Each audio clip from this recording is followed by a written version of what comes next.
Օզոնը շարունակում է հեշտացնել Հայաստանի ամենատարբեր անկյուններում ապրող քաղաքացիների կյանքը, հանդայնելով ծառայությունների աշխարհագրությունը։ Այստեղով գնումներ կատարելը հեշտ է եւ արագ։ Ավելորդ ջանքեր չի պահանջում, անգամ եթե դուք ապրում եք փոքրիկ քաղաքում կամ գյուղում։ Րոպեների ընթացքում դուք կարող եք գնումներ կատարել եւ ձեր մտերիմների համար։ Ու այս փոքրիկ պատմության միջոցով դուք կհամոզվեք, թե ինչպես տոնին պատրաստվելը Օզոնի հետ կարող է լինել հաճելի ու արագ։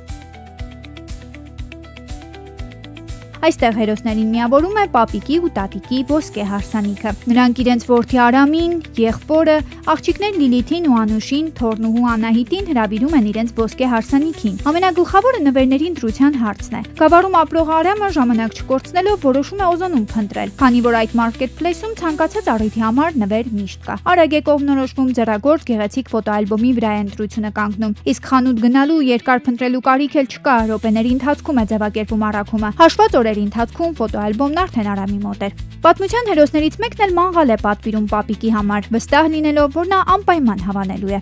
Իսկ որտեղից արագ տոնական հագուստներ գտնել, այս հարցում եւս Օզոնն է օգնության գալիս։ Տատիկի ու պապիկի հարսանիքին շտապող աղջիկը հենց այդպես էլ անում է։ Մարքեթ-փլեյսով պատվիրված ոսկեգույն զգեստը հրաշալի են նստում իր վրա, ավելին աղջիկային զեղչով է գնում։ Այսպիսով բոլորը Օզոնի օգնությամբ ճիշտ ժամանակին կարողանում են ավարտել գործերը, շտապել պապիկի ու տատիկի տուն, ովքեր անհամբեր սպասում էին։ Նրանք զարմացած էին, թե ինչպես են երեխաները հասցրել այս ամենը։ Պապիկը հատկապես տպավորված էր մանղալից, անմիջապես միսը դրեցին կրակին։ Ընտանիքը միավորվեց, ոսկե հարսանիքը ստացվեց Օզոնի օգնությամբ։ Ձեզանից յուրաքանչյուրը կարող է ցանկացած պահի պատվիրել այն ամենը, ինչը ցանկանում է։ Հագուստ, մեծ ու փոքր նվերներ, կենցաղային իրեր, խնամքի պարագաներ, ստանալ Հայաստանի ցանկացած անկյունում։ Օզոնը հոգացել է, որ դուք կարողանաք ձեր հարազատներին տրամադրել անմոռանալի պահեր ու հաճելի էմոցիաներ, առանց դժվարությունների ու առանց մի րոպե անգամ հապաղելու։